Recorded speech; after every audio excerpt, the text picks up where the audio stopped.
की कथा। माता के जगराते में महारानी तारा देवी की कथा कहने सुनने की प्राचीन परंपरा पुराने काल से चली आई है।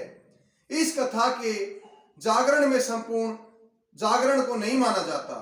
माता के प्रत्येक जागरण में इसको सम्मिलित करने की परंपरागत विधान है।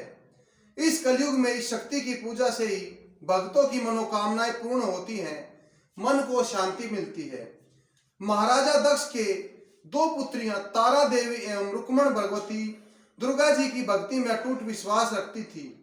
दोनों बहनें नियम पूर्वक एकादशी का व्रत किया करती थी तथा माता के जागरण में प्रेम के साथ कीर्तन एवं मातम सुनाया करती थी। एकादशी के दिन एक बार भूल से छोटी बहन रुक्मण ने मांसाहार कर लिया। जब तारा देवी को पता लगा तो उसे रुक्मण पर बड़ा क्रोध आया और बोली, तू है तो मेरी बहन, परंतु मनुष्य देह पाकर भी तूने नीच योनि के प्राणी जैसा कर्म किया। तू तो छिपकली बनने योग्य है। बड़ी बहन के मुख से निकले शब्दों को रुक्मण ने सिरोधार्य कर लिया और साथ ही प्रायश्चित का उपाय पूछा।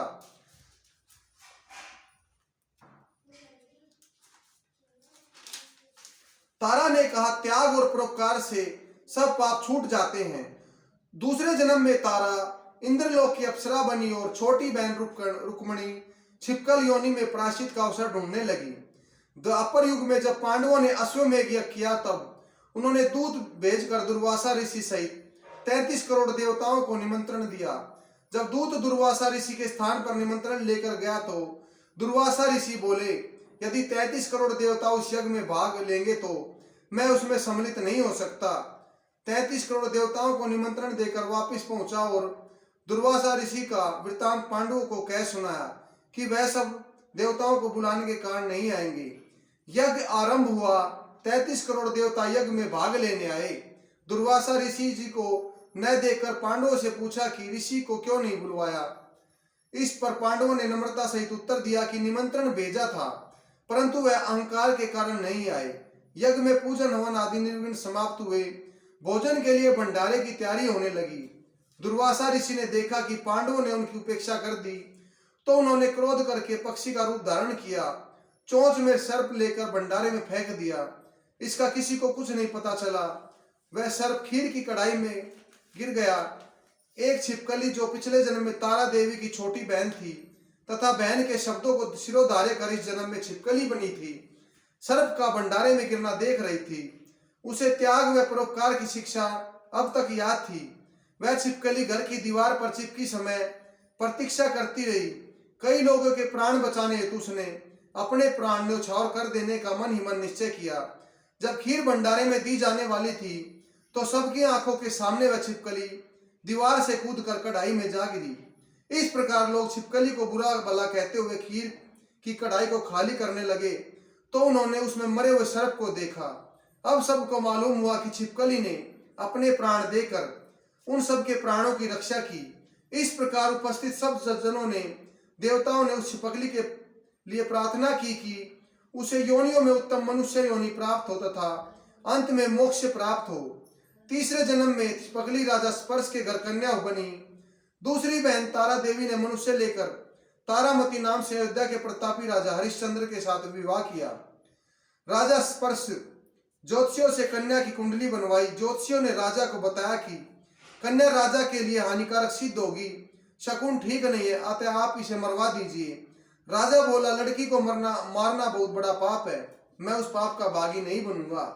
तब ज्योतिषियों ने विचार करके राय दी, हे राजन, आप एक लकड़ी की संदूक में ऊपर से सोना चांदी आदि जड़वा दें, फिर उस संदूक के भीतर लड़की को बंद करवा नदी में प्रवाहित कर दें।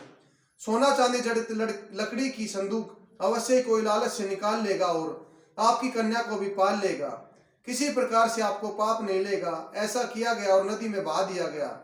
संदूक काशी के समीप एक हरिजन को दिखाई दिया। वह संदूक को नदी से बाहर निकाल लाया। जब खोला तो उसमें सोने चांदी के अतिरिक्त रूपवान कन्या दिखाई दी। हरिजन के कोई संतान नहीं थी। जब उसने अपनी पत्नी को वह कन्या दी तो उसकी खुशी का ठिकाना न रहा। उसने अपनी संतान के समान ही बच्ची को छाती से लगा लिया। भगवती की कृपा से उसके स्तनों में दूध उतराया। पति पत्नी ने प्रेम से कन्या का नाम रुक्को रख दिया। जब वह कन्या विवाह योग्य हुई तो हरिजन ने उसका अयोध्या के सजातीय युवक के साथ बड़ी धूमधाम से किया। इस प्रकार पहले जन्म की रुक्मण, दूसरे जन्म की छिपकली तथा तीसरे जन्म में रुक्को बन गई। रुक्को की सास महाराज हरिश्चंद्र के घर सफाई आदि करने जाया करती थी। एक दिन वह बीमार पड़ गई। निदान रुक्को महाराज हरिश्चंद्र के काम करने के लिए पहुंच गई। महाराज की पत्नी तारामती ने रुक्को से कहा, हे बहन, तुम यहाँ मेरे निकट आकर बैठो। महारानी की बात सुनकर रुक्को बोली, रानी जी, मैं नीच जाति की भीलनी हूँ, भला आपके साथ कैसे बैठ सकती हूँ।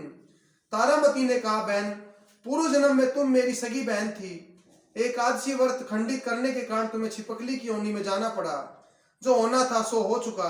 अब तुम इस जन्म को सुधारने का उपाय करो तथा भगवती वैष्णो की सेवा करके अपना जन्म सफल बनाओ। यह सुनकर रुक्को को बड़ी प्रसन्नता हुई और उसने उपाय पूछा। रानी ने बताया कि वैष्णो माता सब मनोरथों को पूरा करने वाली है। जो लोग श्रद्धा पूर्वक माता का पूजन व जागरण करते हैं, उनकी सब मनोकामनाएं पूर्ण होती है। रुक्को खुश होकर माता की मनोती करते हुए बोली, हे माता, यदि आपकी कृपा से मुझे पुत्र प्राप्त हो जाए तो मैं आपका पूजन व जागरण करवाऊंगी। प्रार्थना को माता ने स्वीकार कर लिया। फल स्वरूप 10वें महीने उसके गर्भ में एक अत्यंत सुंदर बालक ने जन्म लिया। दुर्भाग्यवश रुक्को को माता का पूजन व जागरण कराने का ध्यान नहीं रहा। परिणाम यह हुआ कि जब बालक 5 वर्ष का हुआ तो उसे एक बुखार आ गया। तीसरे दिन उसे चेचक निकल आई।